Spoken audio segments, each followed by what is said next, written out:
Ok, ça c'est fait. Bien, on va commencer. Donc, on s'est arrêté. On avait vu le chapitre 12 et le chapitre 13 de la première épître. Nous sommes rendus donc au chapitre 14 qui va traiter en fait des dons de prophétie et des dons des langues. En gros, les dons de l'esprit. Hein. On est toujours autour des dons de l'esprit. Et si on arrive à aller jusqu'au chapitre 15, on fera le chapitre 15 aussi, en fonction de la teneur de ce que nous allons apprendre maintenant. Alors, je m'excuse, je suis un peu enrhumé, mais ça devrait aller. Alors, je débute la lecture. Chapitre 14, verset 1. Recherchez l'amour, aspirez aussi aux dons spirituels, mais surtout à celui de la prophétie. En effet, celui qui parle en langue ne parle pas aux hommes, mais à Dieu, car personne ne le comprend. Et c'est en esprit qu'il dit des mystères. Celui qui prophétise, au contraire, parle aux hommes, les édifie, les exhorte, les console. Celui qui parle en langue s'édifie lui-même. Celui qui prophétise édifie l'Église. Je désire que vous parliez tous en langue, mais encore plus que vous prophétisez. Celui qui prophétise est plus grand que celui qui parle en langue, à moins que ce dernier n'interprète pour que l'Église en reçoive de l'édification. Et maintenant, frères, de quelle utilité vous serais-je si je venais à vous parlant en langue et si je ne vous parlais pas par révélation ou par connaissance ou par prophétie ou par doctrine? Pardon. Si les objets inanimés qui rendent un son comme une flûte, une harpe, ne rendent pas des sons distincts, comment reconnaîtront ce qui est joué par la flûte ou par la harpe? Et si la trompette rend un son confus, qui se préparera au combat? De même, si par la langue vous ne donnez une parole distincte, comment saura-t-on ce que vous dites? Car vous parlerez en l'air, quelque nombreuses que puissent être dans le monde les diverses langues, il n'en est aucune qui ne soit une langue intelligible. Si donc je ne connais pas le sens de la langue, je serai un barbare pour celui qui parle, et celui qui parle sera un barbare pour moi. De même, vous, puisque vous aspirez aux dons spirituels, que ce soit pour l'édification de l'Église, que vous cherchiez à en posséder abondamment. C'est pourquoi celui qui parle en langue prie pour avoir le don d'interpréter. Car si je prie en langue, mon esprit est en prière, mais mon intelligence demeure stérile. Mais que dois-je donc faire? Je prierai par l'esprit, mais je prierai aussi avec l'intelligence. Je chanterai par l'esprit, mais je chanterai aussi avec l'intelligence. Autrement, si tu rends grâce par l'esprit, comment celui qui est dans les rangs de l'homme, du peuple, répondra-t-il Amen à ton action de grâce, puisqu'il ne sait pas ce que tu dis? Tu rends, il est vrai, d'excellentes actions de grâce, mais l'autre n'est pas édifié.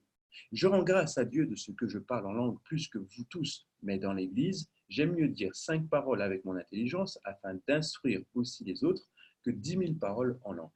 Frères, ne soyez pas des enfants sous le rapport du jugement, mais pour la malice, soyez enfants et à l'égard du jugement, soyez des hommes faits. Il est écrit dans la loi, c'est par des hommes d'une autre langue que des lèvres étrangères et par des lèvres d'étrangers, que je parlerai à ce peuple, et ils ne m'écouteront pas, même ainsi dit le Seigneur. Par conséquent, les langues sont un signe pour les non-croyants, mais non pour les croyants, mais pour les non-croyants. La prophétie, au contraire, est un signe non pour les non-croyants, mais pour les croyants. Si donc dans les assemblées de l'Église entière, si donc dans une assemblée de l'Église entière, tous parlent en langue, et qu'il survienne des hommes du peuple ou des non-croyants, ne diront-ils pas que vous êtes fous? Mais si tous prophétisent, et qu'il survienne quelques non-croyants, ou un homme du peuple, il est convaincu par tous, il est jugé par tous. les secrets de son cœur sont dévoilés, de telle sorte que tombant sur sa face, il adorera Dieu et publiera que Dieu est réellement au milieu de vous. Bien, on va s'arrêter là. Ça fait déjà un gros morceau qu'on a lu. Alors, c'est par rapport au don des langues. Pardon, je suis vraiment désolé. Donc, c'est par rapport au don des langues et par rapport à la prophétie. Bien. Alors, déjà, il dit que qu'il faut aspirer à l'amour. Il faut rechercher l'amour, il faut aspirer au don spirituel, mais surtout à celui de la prophétie. Pourquoi celui de la prophétie? Parce que celui de la prophétie va permettre à Dieu de parler aux hommes. Et c'est important que les hommes puissent entendre parler Dieu. Parce que s'ils entendent parler Dieu, eh ben, Dieu pourra directement leur parler et convaincre leur cœur par le biais du Saint-Esprit. Et à ce moment-là, s'ils entendent parler Dieu, eh bien leurs cœurs seront convaincus et seront à Christ. C'est pour cette raison que l'apôtre Paul dit aspirer aux dons, à tous les dons. Tous les dons sont bien, mais celui qui va travailler pour l'édification surtout des gens, ça va être le don de la prophétie, parce que le don de la prophétie donne des orientations, dévoile les secrets du cœur. Le don de la prophétie, eh bien, à l'intérieur du don de la prophétie, il y a les dons de connaissance, les dons de sagesse aussi, les paroles de connaissance, les dons de sagesse, le don de discernement des esprits. Voilà, tout ça, c'est le don de la prophétie et qui permet de pouvoir donner aussi des messages aux hommes venant de Dieu. C'est ça le don de la prophétie. Donc, c'est ce qu'il dit au verset 2, en effet, celui qui parle en langue ne parle pas aux hommes, mais à Dieu, car personne ne le comprend et c'est en esprit qu'il dit des mystères. Celui qui prophétise, au contraire, parle aux hommes, les édifie, les exhorte, les console. Vous avez vu? Donc, il fait la distinction entre le fait de parler en langue et le fait de faire des prophéties. Il dit bien que celui qui parle en langue s'édifie lui-même, il dit des mystères à Dieu. Et celui qui prophétise ne dit pas de mystère déjà, mais il parle distinctement pour les hommes. D'accord? C'est donc deux choses différentes, c'est deux choses de l'esprit, certes, mais il y en a un qui est adressé à Dieu et il y en a un qui est adressé pour les hommes. Donc, il désire, effectivement, Paul désire que vous parliez, que tout le monde puisse parler en langue et que tout le monde puisse aussi prophétiser. Et il dit, celui qui prophétise est plus grand que celui qui parle en langue. D'accord? Donc, il fait déjà une distinction donc, dans le niveau de spiritualité, entre guillemets, et il considère que celui qui prophétise est plus grand que celui qui parle en langue. Pourquoi? Parce qu'on dit que le parler en langue est le plus petit des dons. D'accord? On dit vraiment que celui qui vient à Christ peut parler en langue parce que c'est le plus petit des dons. Ça ne demande pas d'intelligence, ça ne demande pas d'interprétation, ça ne demande rien d'autre que de laisser le Saint-Esprit s'exprimer à Dieu et dire des mystères. C'est une langue incompréhensible, donc considérée par Paul comme une langue barbare aux yeux des hommes, et du coup, ça ne vous empêche à rien de parler en langue tout simplement. Donc, c'est pour ça qu'il dit que celui qui prophétise est plus grand. Pourquoi? Parce qu'il reçoit des mystères de Dieu et il a l'intelligence de pouvoir les exprimer. Il a l'intelligence de pouvoir les expliquer, d'accord? De rechercher en lui les mystères et le message de Dieu pour les hommes. Voilà en quoi cet homme est plus grand parce qu'il a la capacité de parler aux hommes. Mais il fait une distinction. Il dit qu'effectivement, celui qui parle en langue les plus petits, celui qui prophétise, est plus grand que celui qui parle en langue, à moins que ce dernier, donc celui qui parle en langue, n'ait l'interprétation de ce qu'il dit afin d'édifier le corps de Christ, afin d'édifier le peuple. Donc, c'est-à-dire que si tu parles en langue, que tu ne prophétises pas, mais que tu interprètes ce que tu es en train de dire, à ce moment-là, tu es plus grand que celui qui prophétise. Vous voyez? Enfin, en tout cas, tu n'es pas plus grand, tu n'es pas plus petit. Tu es juste au même niveau que celui qui prophétise. En tout cas, tu ne seras pas plus petit que celui qui prophétise parce que tu as l'interprétation des langues. D'accord? Puisque tu vas pouvoir édifier à ce moment-là l'assemblée avec un message qui vient de Dieu, un message qui vient de l'Esprit Saint par la révélation. Et là, après, au verset 7 jusqu'au verset 11, à peu près 12, et enfin jusqu'à la fin, enfin jusqu'au verset 25, il va commencer à prendre plusieurs exemples pour montrer aux hommes combien il est important que dans l'assemblée, c'est-à-dire dans les lieux de culte et de rassemblement, il est important que les gens puissent comprendre ce que nous disions dans l'assemblée.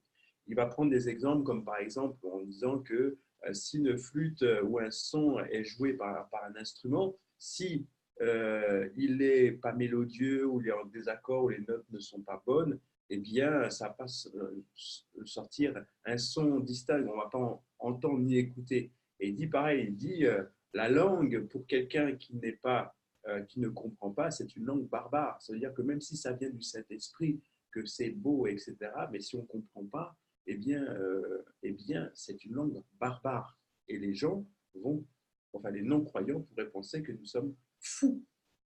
Mais si, au contraire, nous prophétisons, nous parlons déjà en français, ou bien nous interprétons, ou bien nous prophétisons alors que les païens sont rassemblés, eh bien à ce moment-là, ils vont entendre les mystères de Dieu, ils vont entendre les secrets de leur cœur dévoilés, et ils vont pouvoir en fait être touchés par la grâce de Dieu et par le Saint-Esprit de Dieu pour justement faire en sorte que voilà, ces gens puissent se donner à Dieu. Donc, c'est ce qu'il est en train de dire tout le long du verset 7 au verset, jusqu'au verset 25, où il dit, enfin, il explique à chaque fois, si je chante, verset 15, que faire donc? Je prierai par l'esprit, mais je prierai aussi avec intelligence. Je chanterai par l'esprit, mais je chanterai aussi avec intelligence. Autrement, si je rends grâce par l'esprit, comment verset 16, autrement, si tu rends grâce par l'esprit, comment celui qui est dans les rangs de l'homme, du peuple, répondra-t-il Amen? Ainsi soit-il à ta prière, en fait. Donc, c'est-à-dire que une prière qui est faite par l'esprit, on ne peut pas dire Amen, parce qu'on ne sait pas de quoi il est question. Et donc là, il prend exemple sur lui-même. Il dit, je rends grâce à Dieu de ce que je parle en langue plus que vous tous. Mais dans l'Église, donc au milieu de l'assemblée des gens, au milieu du culte, j'aime mieux, donc Paul qui est en train de parler, j'aime mieux dire 5 paroles avec mon intelligence au lieu de dire 10 000 mots, 10 000 paroles en langue.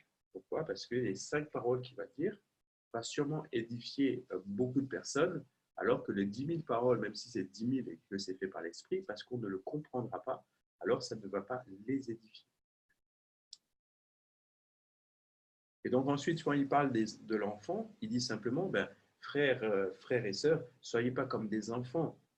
Écoutez ce que je suis en train de dire, il est en train de les reprendre au travers de ça. Puisque on rappelle que Paul écrit ses lettres pour pouvoir reprendre l'assemblée de Corinthe, les chrétiens de Corinthe. Il est en train de les reprendre par rapport à ce qu'ils font, par rapport au désordre qui est dans l'Église, qui règne dans l'Église. Et là, ça concerne vraiment l'assemblée. Lorsqu'ils se rassemblent, il est en train de dire, mais attendez, il faut vraiment que vous puissiez être des hommes intelligents, des hommes matures pour comprendre ces choses et que vous arrêtiez en fait de faire des choses de l'enfant. Okay. Donc, c'est ce qu'il est en train de dire. Au verset 21, il est écrit dans la loi, c'est par des hommes d'une autre langue et par des lèvres d'étrangers. Alors non, c'était un peu au-dessus de verset 20. Frères, ne soyez pas des enfants sous le rapport du jugement, mais pour la malice. Soyez des enfants et à l'égard du jugement, soyez des hommes faits. Voilà. Et ensuite, il poursuit, il est écrit dans la loi, c'est par des hommes d'une autre langue et par des lèvres d'étrangers que je parlerai à ce peuple et ils ne m'écouteront pas, même ainsi dit le Seigneur. Voilà. Par conséquent, les langues sont un signe non pour les croyants, mais pour les non-croyants. Par conséquent, les langues sont un signe non pour le croyant, mais pour les non-croyants, et la prophétie la prophétie au contraire est un signe non pour les non-croyants, mais pour les croyants. Alors pourquoi il dit ça? Tout simplement parce que dans Ésaïe, il est marqué que les hommes vont reconnaître en fait le messager, donc le Messie et les temps messianiques, parce que d'autres hommes parleront une autre langue pour annoncer les oracles de l'Éternel. Donc, le fait que nous parlions en langue aujourd'hui montre et prouve la venue du Saint-Esprit sur la terre. Et c'est en quoi, en fait, il dit au verset 21 qu'il est écrit dans la loi. C'est-à-dire qu'on n'est pas là, on est beaucoup plus loin avant même l'arrivée du Saint, avant même l'arrivée de Jésus, on est vraiment dans la loi. C'est pourquoi il est écrit, c'est par des hommes d'une autre langue et par des lèvres d'étrangers que je parlerai à ce peuple, et ils ne m'écouteront pas même, ainsi dit le Seigneur. Donc c'est le Seigneur qui parle. Il dit que je vais utiliser la voix des lèvres étrangères pour parler à ce peuple, mais ils ne m'écouteront pas. Par conséquent, les langues sont un signe non pour les croyants, mais pour les non-croyants. La prophétie, au contraire, est un signe pour les non pour les non-croyants, mais pour les croyants. En fait, c'est par rapport à l'édification. Alors, je vais vous lire le commentaire.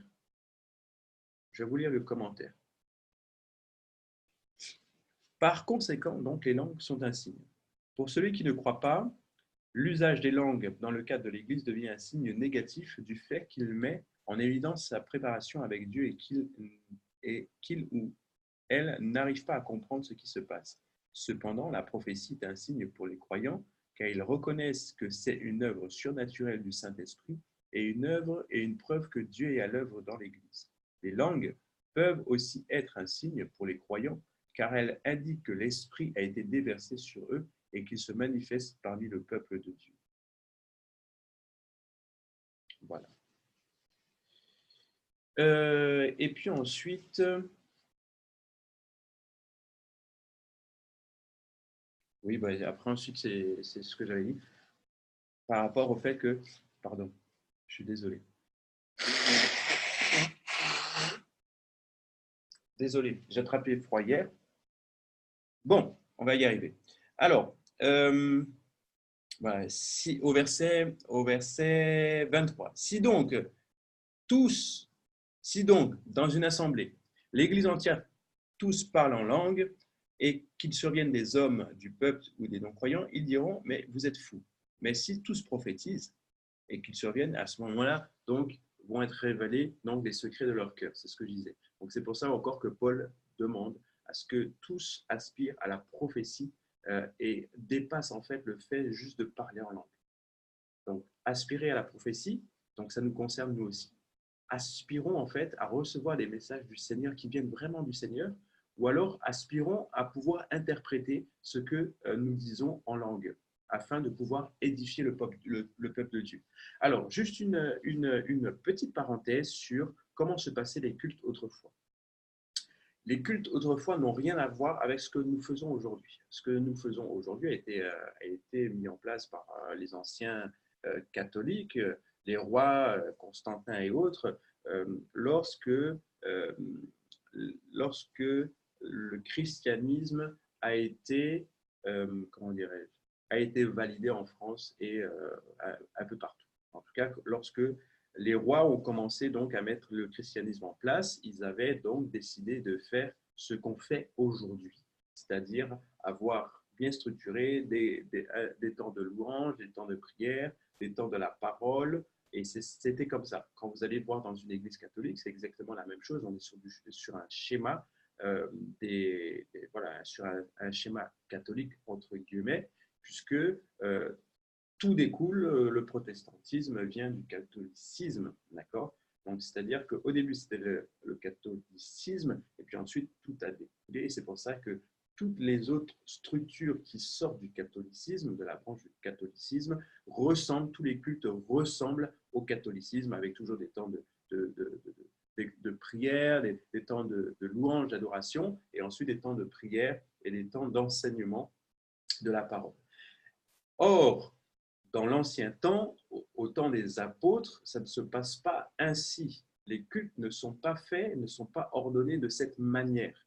Et si vous allez, comment ça s'appelle encore? Si vous allez, le nom m'échappe, à la synagogue, voilà. Si vous allez à la synagogue de Bordeaux, par exemple, que vous assistez à un culte là-bas, vous verrez qu'en fait, les gens sont rassemblés dans un lieu Et il y en a un qui lit la parole, donc qui lit la Torah, et il y en a un qui lit la Torah, et il y en a d'autres qui discutent entre eux. Et puis, les gens, comme s'ils sont, pendant que la personne lit la Torah, tout le monde est en train de discuter avec tout le monde, et puis il y en a qui donnent des chants. C'est vraiment le brouhaha. Il y en a un qui donne la parole, mais les autres l'écoutent, et puis en même temps, ils font des commentaires entre eux, en même temps, ils chantent, en même temps, voilà, c'est ça le culte.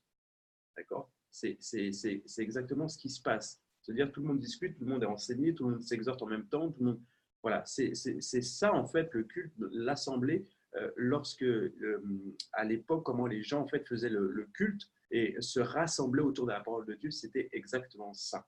Et lorsque Jésus, par exemple, est venu et il a pris les paroles d'Ésaïe et qu'il les a lues dans l'assemblée, c'est exactement ça. Les gens étaient en train de discuter et lui, il prend la Torah, il ouvre le livre et commence à lire. Et les gens étaient choqués. Ils parlaient entre eux. Puis à un moment donné, à mon avis, il s'est fait silence dans la salle, tellement ils étaient choqués de ce que Jésus était en train de dire.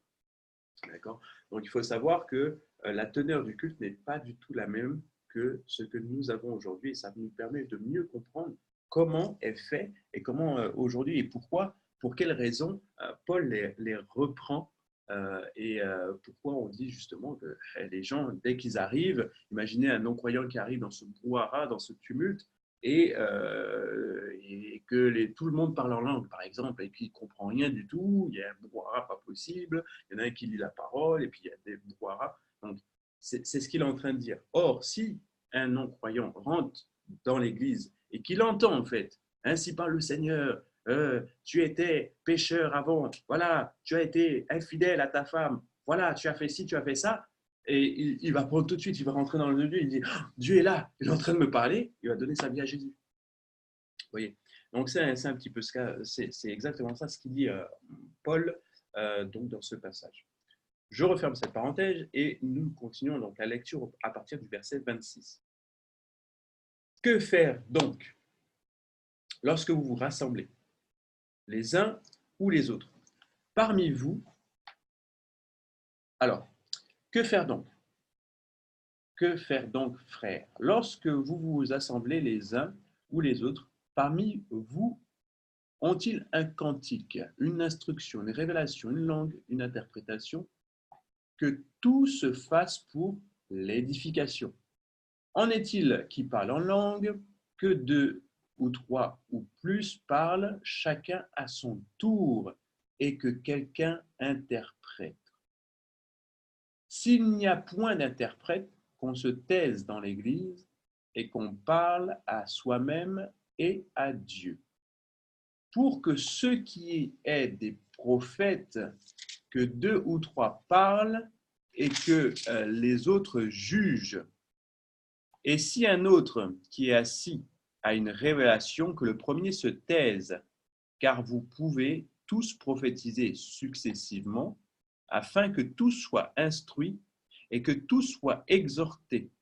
Les esprits des prophètes sont soumis aux prophètes, car Dieu n'est pas Dieu, un Dieu de désordre, mais de paix. Je vais juste m'arrêter là. Dieu fait bien les choses. Heureusement que j'avais pris cette petite parenthèse pour vous expliquer l'ordre du culte auparavant. Comme auparavant, ça ne dérangeait pas, puisque tout le monde parlait en français, tout le monde priait, tout le monde priait une même langue, d'accord? Ils étaient en araméen, en hébreu. Tout le monde parlait une même langue dans le culte, donc ça ne dérangeait pas, d'accord? Ils parlaient tous une langue qu'on peut comprendre. Donc, c'est-à-dire que même si le rabbin, voilà, le chef était en train de lire le texte, tout le monde parlait en français, donc ça ne dérangeait pas. Il faisait des commentaires en français ou il faisait des prières, enfin, dans la même langue, donc ça ne dérangeait pas. Le problème, c'est qu'aujourd'hui, maintenant qu'il y a le Saint-Esprit qui est déversé sur l'Église, eh bien, cette même teneur de culte ne peut pas, en fait, fonctionner de la même manière parce que quand la personne va rentrer, il n'y aura plus de discussion dans sa langue. Et les gens vont commencer à avoir leur discussion dans leur propre langue, mais aussi ils vont faire des commentaires, ils vont prier en langue du Saint-Esprit.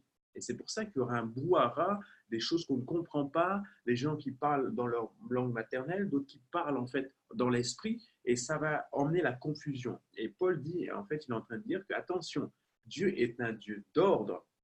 Et Paul va à ce moment-là donner une parole de sagesse pour ordonner les choses, un conseil divin pour ordonner comment pourrait se passer le culte, le moment en fait de rassemblement, le moment de culte, de rassemblement dans l'Église, pour que tous puissent entendre ce que Dieu a à dire à l'Assemblée pour l'édification. Ça veut dire que Paul conçoit que l'édification ne vient pas que de la lecture de la parole, mais vient aussi maintenant par la lecture, enfin par le Saint-Esprit qui enseignera toutes choses et qui nous emmènera dans la vérité nous affranchira.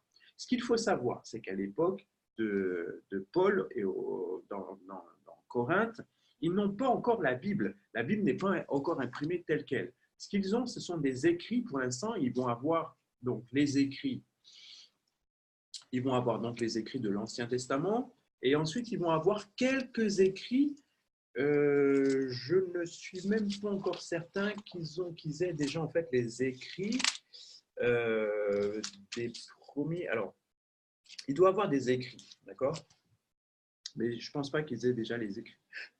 Pardon. Je suis désolé. Il doit avoir, pardon, il doit avoir quelques écrits, mais ils n'ont pas encore en fait les écrits, la Bible, le canon comme on l'a déjà.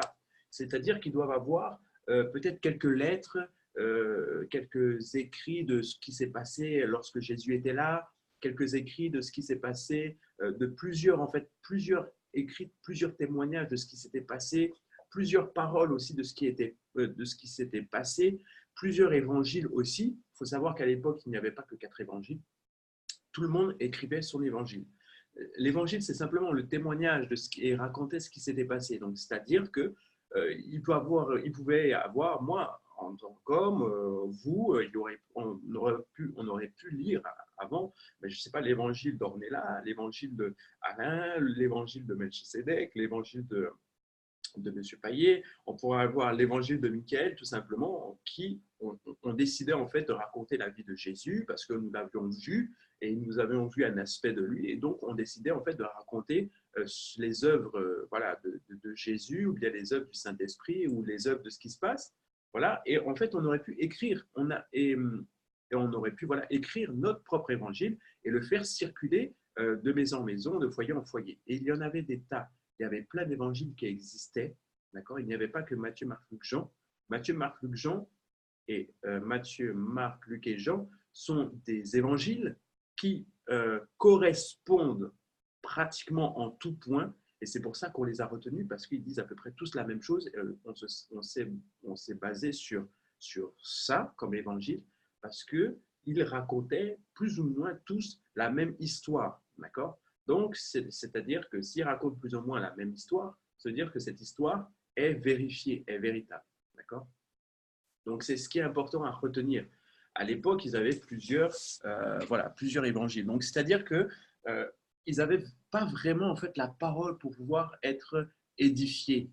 Ils y allaient en fait un peu à tâtons. C'était la nouvelle Église, c'était l'Église de Jésus-Christ, c'était l'Église inspirée par le Saint-Esprit. Donc, il y avait un peu de désordre parce qu'on ne savait pas comment faire. On ne savait pas exactement comment on devait faire. Il n'y avait pas de mode d'emploi à l'époque pour pouvoir dire on va plutôt faire ci, on va plutôt faire ça. Ils aimaient en fait vivre les temps prophétiques, les temps d'onction. Vous imaginez, c'est comme si à l'église on venait et puis pendant qu'il y a une prédication, il y en a un qui se lève, il est rempli du Saint-Esprit et commence à parler en langue, il commence à parler en langue fort, fort, fort, fort. Et puis à côté de lui, et puis il y a tout d'un coup, pendant qu'il y a le prédicateur, à ce côté, il y a quelqu'un d'autre qui se lève, il est aussi rempli du Saint-Esprit, il commence à parler en langue, et ainsi de suite. Et il y avait plein de personnes qui parlaient en langue comme ça, qui étaient remplies du Saint-Esprit, et puis d'autres qui prophétisaient, ainsi par le Seigneur. Voilà, je vois ci. Et puis un autre qui était en train de prophétiser en même temps, ainsi par le Seigneur. Voilà, c'était le brouhaha. Et ça n'édifiait personne parce qu'il n'y avait pas d'ordre. Et là, Paul vient mettre de l'ordre. Il dit qu'il faut maintenant que vous appreniez en fait à vous écouter les uns les autres, que vous puissiez apprendre à pouvoir prophétiser successivement et de pouvoir aussi vérifier s'il y a parmi vous des interprètes, des gens qui peuvent interpréter ce qui est fait par le Saint-Esprit. Parce que le Saint-Esprit ne peut pas simplement en fait déranger. Dieu est un Dieu d'ordre. Et que si le Saint-Esprit descend sur quelqu'un pour s'exprimer en langue, eh bien, il faut que quelqu'un puisse interpréter. S'il n'y a personne pour interpréter, alors que cette personne se taise. Parce que ça ne vient pas édifier. Et Paul est très à cheval sur ça. Il dit, il faut absolument que vos rencontres puissent édifier votre foi, sinon ça ne sert à rien. Donc voilà pour ça. Je regarde. Alors, aussi, on va poursuivre. Alors, l'esprit des prophètes, verset 32. L'esprit des prophètes sont soumis aux prophètes, car Dieu n'est pas un Dieu de désordre, mais un Dieu de paix. Alors, il dit cette phrase pour quelle raison? Justement pour les encourager en leur disant, même si vous parlez en langue, même si vous recevez des choses de la part du Seigneur, c'est bien, mais vous avez la capacité de vous attendre mutuellement. Vous avez la maturité de dire que non, je me tais d'abord, je laisse la personne finir sa prophétie, et ensuite je commencerai et je dirai à mon tour une prophétie. Voici en quoi en fait il dit que l'esprit du prophète est soumis au prophète. Car Dieu n'est pas un Dieu de désordre, mais un Dieu d'ordre et un Dieu de paix.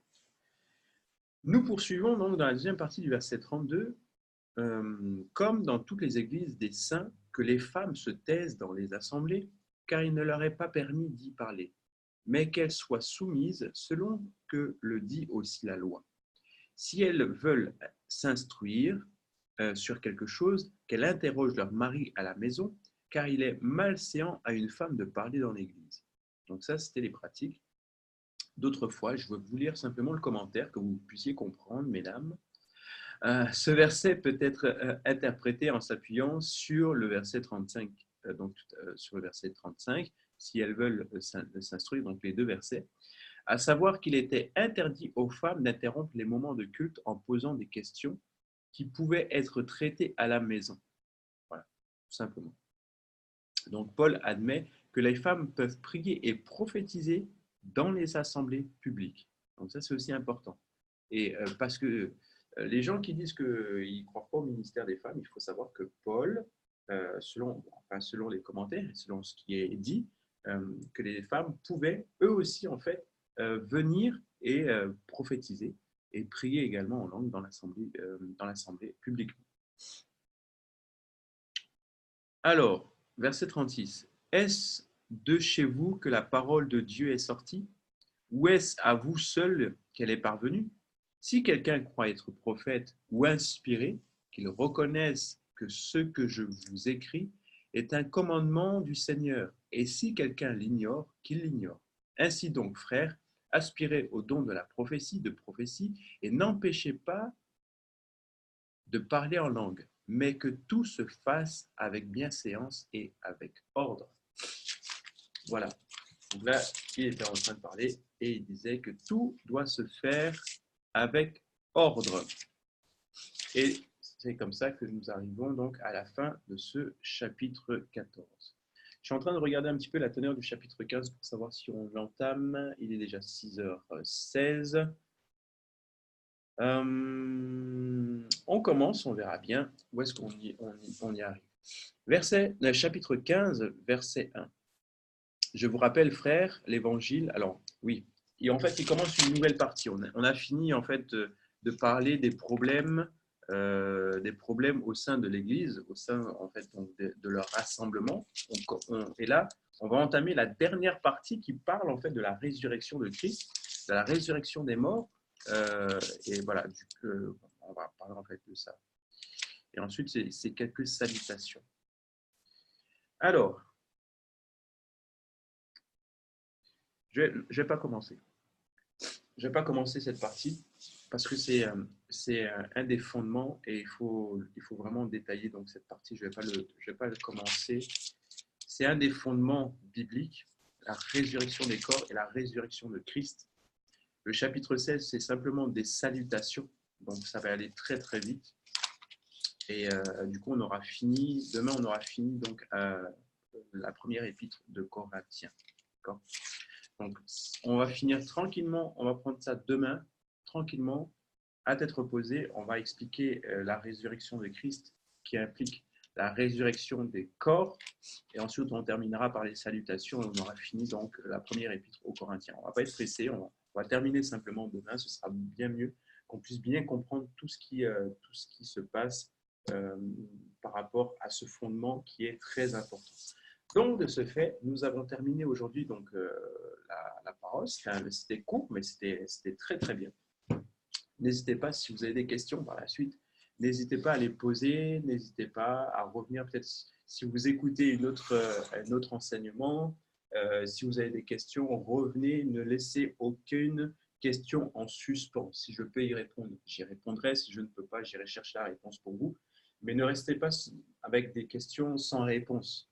C'est important que vous puissiez demander dès que vous ne savez pas quelque chose. Bien, on a terminé. Je vais vous inviter à démuter vos micros. On va prier ensemble par rapport à la parole, par rapport à l'ordre, par rapport au fait d'aspirer à la prophétie. Puis tiens, on va prier justement afin que les dons de prophétie soient sur nous. On va prier également pour demander à Dieu de nous donner l'interprétation